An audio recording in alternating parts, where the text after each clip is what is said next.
Je passe vraiment d'abord la parole à l'expert qui est là, Jean-Claude Messomon.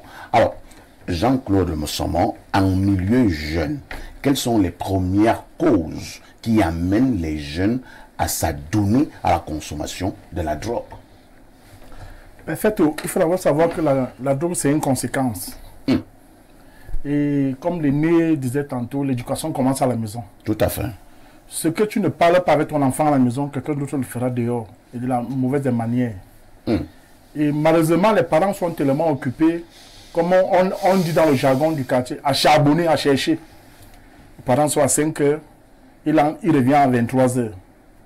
Pareil, la maman est au marché, elle rentre tard. Et le jeune qui est là, il a pour seul repère la télé, les voisins. Et la personne qu'on appelle le dealer, c'est un psychologue. Il observe. Le dealer, c'est un vendeur. Un vendeur. Il l'observe. Il sait que ce jeune homme a un problème. Il vit sans repère. Il commence à l'approcher. Il lui parle d'abord de la vie. Il lui dit que tout le monde vole. Tout le monde vole pour réussir. Incroyable. Il lui dit ça, tout le monde vole pour réussir. Comme tu vois Perfect la télé là, il a volé pour être là. C'est un exemple parfait. Je ne dis pas que tu as volé. Je comprends. Ta pédagogie est bonne, c'est ça. Tu vois, il pervertit d'abord le mental de l'enfant. Il faut d'abord que l'enfant sache, parce que moi je suis enseignant, que comme tu vas faire le mal là, tu n'es pas le seul. Tout le monde est dans le mal. Voilà donc. Tout le monde est dans le mal. Tout le monde vole. Pour réussir, il faut voler. Il faut voler. Il faut tremper les mains. Mais je n'ai pas envie que tu arrives là-bas. J'ai un couloir que je peux te montrer. Tu deviens un don. C'est-à-dire que tu deviens un cahier. Alors le couloir c'est quoi? Il dit au petit que non. D'abord tu vois que tu es mal vêtu. Et que tu n'as pas d'argent pour aller à l'école de temps en temps. Va chez le Sénégalais là, tu prends un plat chaque jour. Il se met en confiance. Le petit peut arriver dans la chambre, il dit que le petit que visionne. Voilà le lavage du cerveau. Quand il voit les chaussures du grand, il dit que waouh, je dois aussi avoir ça. Il offre une paire de chaussures. Mais malheureusement, quand un enfant vient avec une paire de chaussures à la maison, le parent ne cherche même pas à savoir. Ne prête pas attention. Le parent n'est même pas au courant. Il n'est même pas au courant. Puisque combien de parents entrent dans les chambres de leurs enfants? Moi, j'ai connu un parent à Kribi quand j'étais allé faire des activités là-bas. J'étais au lycée technique, voir un aîné, on causait, et un parent venait à un peu plus haut. Il criait, oh vraiment, vous allez me sentir, vous avez renvoyé mon enfant et tout et tout. Il me dit que, monsieur Jean-Claude, tu vois ce que tout à l'heure, quand le parent arrive, il finit à boire, il dit, le monsieur dit au parent, asseyez-vous. Il y a quoi? Je ne m'assois pas, vous allez me connaître cela. C'est là où on informe aux parents qu'on a renvoyé votre enfant depuis le premier trimestre. Et nous étions au 40e trimestre. Presque le premier trimestre. Donc on a renvoyé l'enfant au premier trimestre. Oui. Parce que c'était un dealer à la fin de l'année. Oui. Le parent s'est assis. Il dit au parent que non, il faut continuer à parler. Le parent ne parlait plus beaucoup. Le parent dit que, comment? Il a fait quoi? Il dit que, là voilà 15. On sort dans le scellé de drogue, on pose. Donc le problème des drogues, des jeunes, les jeunes sont responsables, mais il faut que les parents prennent les choses en main. Il faut que les parents prennent les choses en main. Je ne suis pas en train d'exclure la responsabilité des jeunes. Les jeunes sont responsables. Mais si les parents ne font rien, il y a des charognards là dehors qui vont s'en occuper pour donner des faux messages, pour dire aux jeunes que tout le monde vole, tout le monde braque, tout le monde vend la drogue. Pour s'enrichir, il faut faire ceci. Et le jeune grandit, il a ça dans la cervelle. Il sait que pour devenir quelqu'un dans la vie, il faut être dealer, il faut être drogué. Jean-Claude Messomon, au niveau de la tranche d'âge, de manière générale, en ce moment au Cameroun, certains commencent à consommer de la drogue à peu près à quel âge? Ce que je vois sur le terrain, j'ai rencontré des jeunes qui consomment le drogue à partir de 11 ans. 11 ans. 11 ans. C'est très fort. Parce que le problème avec les gens qui disent lutter contre les drogues, je le répète encore, ils doivent porter les sacs de lumière sur le terrain. On ne combat pas la drogue avec les bacs plus RAN, avec les gros mots. Et étant au bureau. Étant au bureau. On combat la drogue sur le terrain. Parce que sur le terrain, il y a les codes, il y a les typologies. Je prends un exemple très simple. Si un enfant vient vers vous, qu'il est drogué, ou bien qu'il a une attitude bizarre, si tu ne connais pas, si tu ne peux pas identifier au travers de sa salive même, s'il crache, tu ne peux pas identifier que cet enfant prend telle drogue, comment tu vas savoir? Bon, imaginons que tu es au village où il n'y a pas un hôpital, il n'y a pas un spécialiste.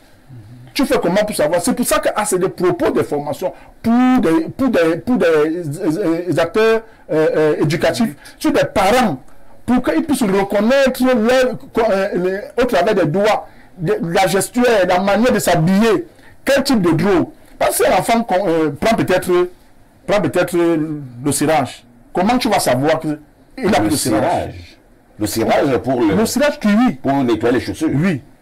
Il faut savoir le cirage est une drogue. Oui, le pourquoi il prend ça. Comment il prend ça? Quel effet ça fait? Il y a l'alcool même. Très bien. Merci, hein, Jean-Claude Mossommon. Je vais passer la parole à Sylvestre Ignec, lui qui a été maire. Je me dis que les maires doivent également être interpellés parmi les personnes qui doivent être interpellées lorsque nous parlons de la lutte contre la drogue et autres stupéfiants au Cameroun. Sylvestre Ignec, n'avez-vous justement pas l'impression que cette affaire, cette consommation abusive des drogues au Cameroun a atteint un niveau qui devrait déjà faire peur? Lorsque quelqu'un vous dit sur un plateau, un expert, qu'il y a des enfants de 11 ans en ce moment au Cameroun qui se droguent déjà. Parfois ici, il y a pire que ça. Ce qui me fait plaisir ce matin, c'est que j'ai à côté de moi quelqu'un qui sait de quoi il parle. Mais il y a un pan qui est institutionnel. Le Cameroun est une société de drogue. Comment ça? Je vous le dis. Parce qu'il faut, si on définit ce que c'est que la drogue, on va mieux comprendre ce que je vous dis là. J'ai vu une photo d'en vous sur votre écran là. Il n'y a aucune vraie drogue dedans. Ça là, c'est marginal. La vraie drogue est entrée au Cameroun en 1948. Lorsqu'on a créé le parti qui devait rendre les Camerounais conscients de leur situation. L'UPC. Vous comprenez? On a créé l'UPC en 1948 et on a amené les brasseries du Cameroun en 1948. La première drogue avec laquelle on est en contact tous les jours, c'est l'alcool. Oui. Il faut le savoir. Oui. Vous avez tout regardé, sauf l'alcool. Et c'est pour ça que le législateur, à un moment donné, a limité la consommation de drogue avec les lois en disant que 2 bars doivent être distants de 300 mètres. Un bar doit être distant d'une école au moins de 500 mètres. C'était la limitation de consommation de drogue. Hein. Parce que l'alcool est une drogue. Toutes les drogues sont consommées. Mais ce n'est visible que lorsque ça atteint un certain niveau. Pire que ça, parfois ici, on a démocratisé la consommation de l'alcool. C'est-à-dire, la bouteille de bière coûte un certain prix qui n'est pas accessible à tout le monde. Mais il y a l'alcool qui tue à 50 aujourd'hui. 50 francs, c'est ça. 50 francs. Vous pensez que c'est le whisky en sachet. C'est la drogue. Dans nos villages, les drogues dont par l'espèce n'existent pas là-bas. À part le cannabis que les gens utilisent pour mettre dans le vin de panne. Quoi? Les champs aussi. Les champs. Cette drogue-là n'existe pas dans nos villages. Pour moi, c'est marginal. C'est une histoire de ville. Mais dans nos villages, parfois ici, les gens pour aller au champ consomment King Arthur. Voilà. Il y a même King Arthur, le fighter. Ils vous disent que pour aller travailler, ils consomment le tombeau. Parfois ici. Kitoko est petit déjà. Voilà. Tombeau. Parfois ici. Vous imaginez que les gens arrivent. On pose la question pour rien. Pour avoir un débit de boisson, il faut avoir un acte administratif du sous-préfet. Oui. Mais... Pour vendre quelque chose, il faut avoir un acte administratif, soit du maire, soit de quelqu'un d'autre. La licence. Voilà le problème. Nous sommes dans une société de drogue. On croyait que c'était un modèle de gouvernance. Maintenant, ça nous a dépassé. C'est-à-dire, les gens qu'on voulait perdre hier, qui ne parlent pas de politique, qui ne parlent pas de vraies choses, se retournent contre avec les couteaux. Voilà là où c'est devenu dangereux. Non, en réalité, peut-être qu'on a le temps d'en parler véritablement. Nous sommes une société qui a cru utiliser la drogue contre son peuple, contre l'émancipation du peuple. Et aujourd'hui, on commence à avoir peur. Parce que les enfants à qui on donnait la bière, parfois dans votre vie, à quel âge? Ah ben... Ah bon, voilà. Très petit, très... Lorsqu'on dit 12 ans, 11 ans, vous croyez que c'est trop, non. Les mamans donnent le vin de pomme aux enfants pour les faire dormir. C'est la drogue parfois ici. C'est-à-dire, maman, comme elle doit aller au champ et que l'enfant crie trop, elle prend le vin de pomme, lui donne. Pour les plus gentils, il y en a qui donnent l'autre. Ah. Vous savez ça, non? Vous savez ça parfois ici. Donc nous sommes dans la drogue. Aujourd'hui, le véritable problème, c'est que ce n'est plus nous qui organisons. Quand il dit nous, là, c'est la société camerounaise, hein, l'administration, le politique et autres. Ce n'est plus nous qui nous organisons. On a tellement fait les cours aux enfants qu'aujourd'hui, nous sommes devenus les véritables dealers et fabricants de drogue. Dans nos villages, parfois ici, comment fait-on le ha devant tout le monde? Où fait-on l'enquête devant tout le monde? Comment appelez-vous ça? Tout ce qu'on boit là, on vous dit que pour beaucoup travailler, moi je me rappelle quand j'étais tout jeune, à Makak, on avait un chauffeur qui faisait la ligne à l'époque Makak-Bondiok. On l'appelait, je ne donne pas son nom parce que sa famille, elle a eu l'esprit de prendre ça mal. On disait que tant que lui n'a pas bu, il ne conduit pas bien. C'est tous les jours qu'on vit ça. Vous appelez ça quoi? Les gens vous disent que bon, maintenant comme maître m'a engueulé hier, j'arrive, je vais venir boire 2 bières. Mais c'est la drogue. Donc nous sommes dans une entreprise où les gens sont dépassés par ce qu'ils ont créé et ça devient un problème. Donc si nous voulons arrêter la drogue, au moins limiter, respectons les lois. Parce que je dis, si on lisait la loi et sur les débits de boissons et autres, c'était la limitation en réalité. Mais aujourd'hui, on a cru, pire encore, qu'en 90, les Camerounais se sont réveillés. Ils veulent encore se réveiller. On vend la bière jusque dans les pharmacies. On vend la bière dans les stations-service. On vend l'alcool partout. Les quittocos se vendent au bord de la route. Avant, on arrêtait les gens qui vendaient le ha. Ils faisaient la prison. Moi, je connais les vendeurs de ha en prison parce que mes parents étaient témoins de Jéhovah. Ils étaient traités comme des vendeurs de ha. Aujourd'hui, quoi ici? Regardez, si vous partez de là où nous sommes, en Vogumbi, il y a des endroits appropriés où on vend la bière et l'alcool, la drogue aux militaires, aux policiers, à tout. Bien sûr, allez à voir, maintenant vous allez trouver les tchapalos où il y a des petites bouteilles d'alcool et autres. C'est la drogue. Et ils ont des codes. Non, on n'a pas besoin de code. C'est là, le code, c'est peut-être que donne-moi pour dire 50, 100. C'est là le problème. Donc, maintenant, les drogues dures dont parle le spécialiste, parce que là, c'est les drogues étrangères, en dehors du cannabis, que ce soit la cocaïne, l'alcool, le cirage, c'est les drogues étrangères, qui, de mon point de vue, sont un peu comme lorsque vous organisez un match de football et qu'il y a 60 000 personnes au stade Paul Biya. Vous croyez que tout le Cameroun est là. Le Cameroun, c'est 27 millions d'habitants. Lorsque vous avez 60 000, c'est pas grand-chose. Comme les drogues sont consommées en milieu scolaire et en milieu urbain, ça commence à nous gêner, mais je vous dis que la drogue est généralisée sans qu'on en fasse véritablement une typologie. Voilà le véritable problème. Donc il appartient au pouvoir public de s'arrêter, de dire, depuis qu'on dit là, qu'on va arrêter la vente des muscles en sachet, on ne dit pas on va arrêter la fabrication, hein. On dit on va arrêter la vente. Tout le monde sait comment il faut faire pour arrêter la consommation de la drogue parfois ici. Parce que si on arrête les vraies drogues qu'on consomme tous les jours, celles qui sont étrangères sont faciles à maîtriser. Très bien. Parce qu'on peut fermer le robinet qui produit ça. Pierre Blériot, Niamek, c'est vrai que sur ce même plateau, il y a quelques jours, nous avions cette préoccupation dans l'analyse de certains. Ils ne vont pas par 1000 chemins hein, pour dire que l'ordre gouvernant est complice. Bon, parfois ici, j'ai fait un certain nombre de sciences sociales. Oui. Et dans mon raisonnement, je les mélange souvent parce qu'au fond, c'est toujours l'homme qu'on étudie. Les autres les appellent les sciences humaines. Quand vous ne buvez pas, quand un homme refuse de boire, qu'est-ce que votre épouse vous dit? Nous tous ici, nous sommes mariés. Que tu es trop lucide et je n'aime pas quand tu ne bois pas. Ta propre épouse. Il ne boit jamais. Il ne rit. Ils disent que il est très sérieux. Quand nous ne buvons pas, elle ne nous aime pas comme ça. Elle n'oublie rien. Parce que nous nous rappelons de là où se trouve notre argent, le montant de notre argent et tout le reste. Ce qui nous fait rire là indique quelque chose. Ça veut dire que la drogue diminue la tension. Et la première de ces drogues, c'est l'alcool. Absolument. Diminue la perception des choses. Et donc, le colon qui avait fait venir l'alcool voulait que les gens ne soient pas très attentifs.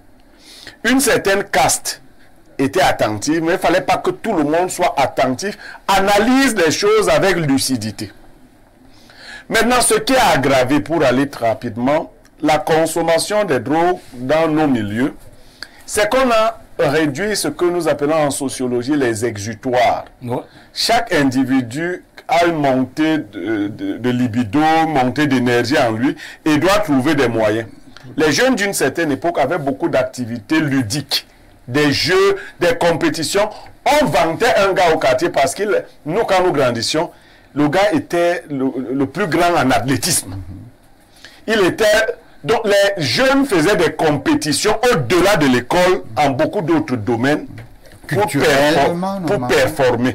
Il était du point de vue de la création artistique, le théâtre, le danse. Tout ça est parti. Les jeunes s'ennuient énormément, les jeunes des villes surtout.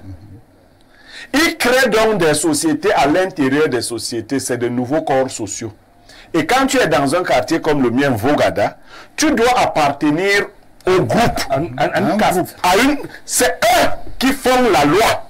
C'est eux qui donnent le tempo. Le jeune qui n'appartient pas à ce groupe-là est vu comme n'importe... Oh, d'ailleurs, on le tape même en public. On le gronde. Les filles ne l'aiment pas. On l'exclut, oui. Les filles aiment les gars qui sont dangereux. Et donc, vous avez votre enfant qui se sent timide, et vous lui dites, non, fais comme tel. En fait, tu ne sais pas que tu es en train d'envoyer ton enfant dans une affaire dangereuse. Tu ne sais pas pourquoi tel fait comme ça. Non, tu es trop faible. Il va donc se rapprocher de ces groupes-là, et on va lui dire les caïds du quartier. C'est eux qui organisent les retours et autres. Et les gars se droguent. Et quand tu commences à te droguer, tu appartiens à une caste et on te protège. Donc, le gouvernement, peut-être lui, ne sait même pas que c'est comme ça que ça se passe. Quelqu'un l'a dit ici, c'est parce que leurs enfants, donc, sont attirés, leurs enfants et nos enfants se rencontrent dans les mêmes milieux. Et leurs enfants paraissent tellement faibles qu'ils vont demander à nos enfants, les enfants des pauvres, comment vous faites pour être durs comme ça? On leur propose. La deuxième échelle parfaite ici, le sexe a été vulgarisé, suffisamment démocratisé. Et les jeunes ont appris qu'il fallait avoir des performances sexuelles. La drogue donne, certaines drogues donnent l'illusion de grandes performances sexuelles. Et les jeunes très tôt... par l'alcool. Eh bien, laissez-moi vous dire que les jeunes filles sont accros aux jeunes garçons drogués qui peuvent faire l'amour pendant 2 heures, 3 heures de temps. Alors que c'est l'effet de la drogue. C'est l'effet de la drogue et c'est un effet destructeur parce qu'en fait, il faut dire aux jeunes gens, vous qui avez, entre guillemets, la force de faire l'amour pendant 3 heures de temps sous l'effet des drogues, vous êtes en train de finir. Début 40, 35, 40 ans, on va vous mettre, déjà vous ressemblez même aux gens de 8 ans. Voilà, 8 ans. Voilà, vous êtes totalement fini. Regardez ceux qui ont fait ça avant vous. Ce n'est qu'avec, bon, aujourd'hui c'est libre expression à Espace Minier, je vais expliquer ça avec plus de vulgarité. Donc, vous devenez donc des loques humaines. Et ces filles que vous avez utilisées, parce que ça se passe comme ça, les jeunes filles prennent aussi des drogues pour se faire avorter. Même pas ça, pour avoir aussi des performances. Non, après les performances, puisqu'on prend des grossesses, on ne sait même pas. C'est des orgies sexuelles. Au niveau de l'hôpital de Djungolo, pas l'hôpital, comment le truc protestant, l'université protestante, il y a une brousse derrière l'université protestante. Les jeunes organisent des orgies sexuelles à ce niveau-là. On prend des filles en route là, on va les droguer et vous pouvez imaginer tout ce qui se passe. Alors quand vous faites l'amour dans ces conditions, vous tombez enceinte, vous ne savez même pas qui ils étaient 2, 3, 4. Il faut se faire avorter, ainsi de suite. Mais la responsabilité de l'État, c'est qu'effectivement, l'État ne voulait pas avoir une société très organisée, très lucide, très disciplinée, très critique. On a laissé faire. Mais la proportion de ceux qui sont déjà dans ces affaires est inquiétante. Pire encore, au niveau même du service public dont vous parlez, beaucoup de fonctionnaires se droguent. Ils se droguent pourquoi? Les fonctionnaires se droguent parce que leur salaire ne suffise pas pour assumer leurs charges. Le stress qui monte, quand vous ne pouvez pas boire 10 bières, vous vous droguez. Vous dormez en journée. La 6e bière, c'est la drogue. Donc, les fonctionnaires eux-mêmes, les travailleurs eux-mêmes, se droguent à longueur de journée. Les gens ne sont pas dans les bureaux, ils sont en train de boire le reste d'argent qu'ils ont pour oublier les problèmes qui demeurent. Très bien.